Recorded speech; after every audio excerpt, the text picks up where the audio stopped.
It's played host to an ongoing American drama. And we did just get a tweet 6:34 a.m. from the president. The relationship between Trump and Putin, we see the tweet. And while President Trump makes headlines for his use of Twitter, It's an inner monologue for millions of users, but it's also a stock that's fighting for its future to add profit to popularity. Tonight we need to address one of the great mysteries of this stock market. Why can't Twitter seem to get its act together? Here's a company with a hugely popular platform, had 319 million monthly average users worldwide. It's the president's preferred method of communication. Heck, look, you could argue it got him elected.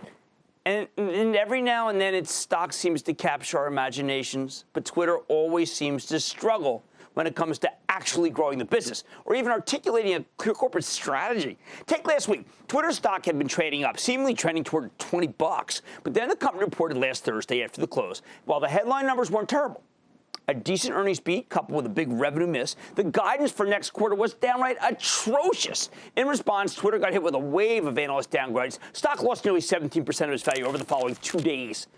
So what do we do from here? Many people argue that the prospect of a potential takeover puts a floor underneath Twitter stock, and the big insider buys from CEO Jack Dorsey announced earlier this week certainly help, although some wags immediately pointed out that the company can't be in takeover talks if he bought in the open market.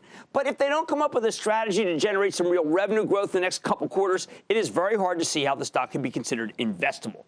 It's a real puzzle, a conundrum, which is why I was so glad we got a chance to speak with Anthony Noto, Twitter's chief operating officer, earlier today, in order to get a sense of his vision for the company's future. Take a look. Anthony, I always felt that when you were on Wall Street, you were one of the best guys in trying to figure out what a company's worth, what's the runway, the present value. What is Twitter really worth, given the opportunities versus the $11 billion market cap? What I'd say is I'm in the business now of helping run the company, and we're going to let Wall Street decide what the company is worth. Well, Wall Street has spoken. They don't think that you have the mojo. I think that we have to prove that we can not only grow the audience, which we're doing, our third quarter of accelerating year-over-year growth in a row and double-digit engagement growth, and now we have to marry that with great monetization growth. But is there anything ashamed of the idea that maybe you're a smaller company? What I'd say is there are tens of billions of tweet impressions on our platform every day. They span every category of interest. They're global and they're in every language. And so that content appeals to everyone in the world, and we should make sure that the product is easy enough to use so everyone can use it and benefit from it the same way you and I benefit from it. Maybe the whole narrative is wrong, Anthony, and you're a storyteller. You know that that's important. Maybe the reason why a Salesforce was willing to pay $29, which is substantially above where it is now, is because it really is a great treasure trove that machine learning could apply to. Why did the board turn down a $29 bid? What I'd say is we can't comment specifically on anything, but the board understands its fiduciary duty, and when there are inbound interests from strategics, they will consider that relative to the other option of being a standalone company. But a home run's a home run, Anthony. Why go for a single? Ultimately, the board has to decide what's the best way to maximize shareholder value. Well, if there were several bidders, we understand David Faber often talks about what Disney wanted to be in. If Disney has ESPN, they marry that with what you know from the NFL because the numbers have been so good for you, and you get a fantastic combination. Combinations can be great too. It doesn't necessarily have to be a $29, $30 bid. We partner with these companies and we create great value by partnering with them. Our live product is a product that basically allows many of these media companies to reach a younger audience, a global audience, an audience that's on mobile. Last year in the fourth quarter, we had 600 hours of live programming that reached an audience that was 55% of which was less than 25 years old. And so our relationship with the NFL and other the big media companies is really helping them reach an audience through this new distribution platform. So we think we can really help them, and we're focused on doing that. Let's talk about the NFL. You used to work for the NFL, the CFO. The deal that you craft for the NFL is that special versus TV? Why would I watch it on Twitter? Yes, and you know I do because we talk. Why watch it on Twitter versus the network? Well, it's an entirely different experience. For 10 years on Twitter, we've had people talking about live events as they're unfolding. Right. And so now we're bringing the video to allow that conversation to happen in one place. We aggregate the best tweets on Twitter below that video in a timeline that's curated just for every individual. All right, so Grammy, pre-game Grammy. Pre-game Grammy, we delivered an enormous audience, 5.1 million unique viewers of the Billboard stream of the pre-show for the Grammys. That was higher than the NFL games. Why were we able to achieve that? Well, we're 6 months into live video now. We're better at providing discovery. We're better at marketing, and there's more awareness. So what cosmetic company was called before this and saying, listen, we're going to deliver $5 million, so you ought to pay us $5 million? Right. We did go out very strongly with our live product. Ka-ching or no? We did very well in the fourth quarter on revenue generated from our live business as well as our Amplify business. There are two video businesses that we package into one solution for advertisers.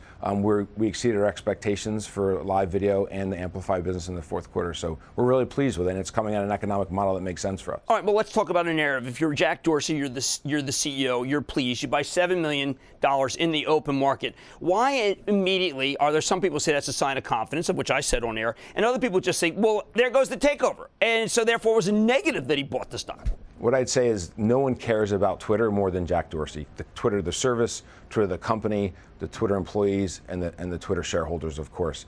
Jack gave back $125 million a year ago and bought $7 million again. He's just showing his passion and his confidence in the company, and I wouldn't see into it any more than that. Okay, so Deutsche Bank downgrade says while daily average user growth accelerated, the company seems unable to scale the important top of the funnel monthly average user. This comes despite President Trump's average of 7 tweets per day last month. Undeniable. Deutsche Bank is undeniable. What I'd say is we've seen great progress in our audience growth. Many internet companies back to the mid-90s that once they saw a decline or a flattening of their audience growth, it led to a very bad outcome.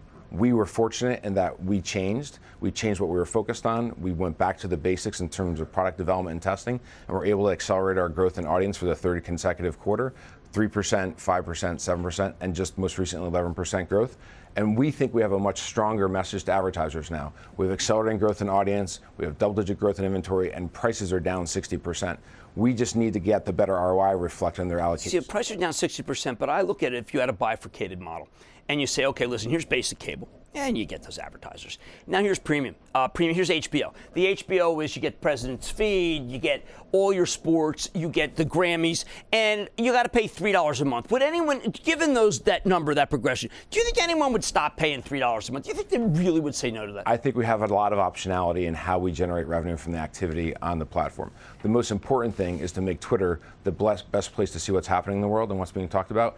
And that's what we're focused on. But is it the best place to advertise? The inherent nature of a tweet requires immense focus. I know if I screw it up, it's just there, right? I mean, it's just out there to see. It is not necessarily like search where you can actually, it's a terrific medium to go against. It's not like Facebook where it's kind of perusal. It is immediate, and the ads break up my train of thought. It's a phenomenal ad platform. We are basically taking organic activity that's occurring on Twitter and then providing an advertiser the ability to turn that organic activity into a promoted tweet so they can reach more people than it would reach organically.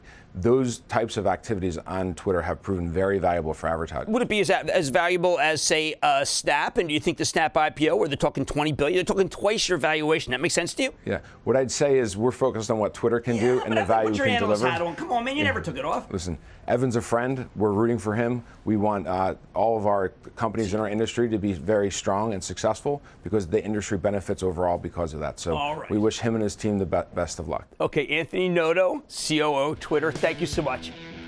Good to talk to you. Booyah! Jim Cramer here from Mad Money. Thanks for watching CNBC on YouTube. Click here to subscribe and get the jump on my exclusives with CEOs, plus market news, investing advice, and a whole lot more.